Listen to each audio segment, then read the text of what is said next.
اور جب سے ابا گزرے سلیقے کا دم پھول گیا. اس قدر خوبصورت انداز ہے. حمیدہ کو ایک دم اپنے ابا یاد آ گئے. ابا کتنے دبلے پتلے تھے، لمبے جیسے محرم کا علم. ایک بار جھک جاتے تو سیدھا کھڑا ہونا دشوار ہوتا.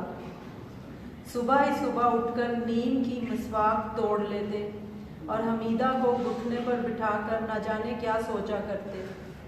پھر سوچتے سوچتے نیم کی مسواک کا کوئی کھوسڑا حلق میں چلا جاتا.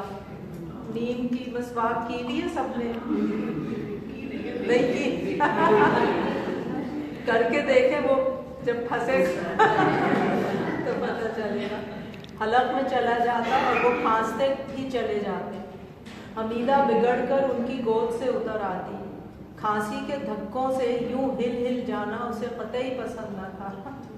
اس کے ننھے سے غصے پر وہ اور ہنستے اور کھانسی سینے میں بے طرح الجھتی، جیسے گردن کٹے کبوتر پھڑپھڑا رہے ہوں. وہ اتنی کھانسی میں ہو جاتی. پھر بھی اماں آ کر انہیں سہارا دیتی، پیٹھ پر دھپ دھپ ہاتھ مارتی.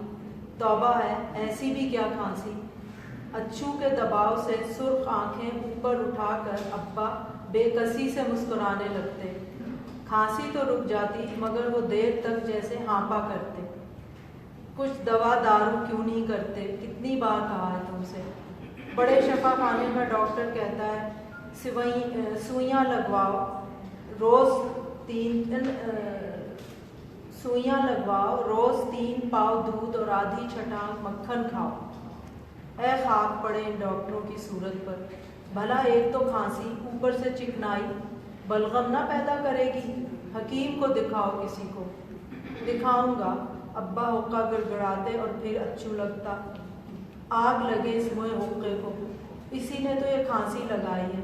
جوان بیٹی کی طرف بھی دیکھتے ہو آنکھ اٹھا کر. اور اب ابا کبرا کی جوانی کی طرف رحم طلب نگاہوں سے دیکھتے. کبرا جوان تھی، کون کہتا ہے جوان تھی.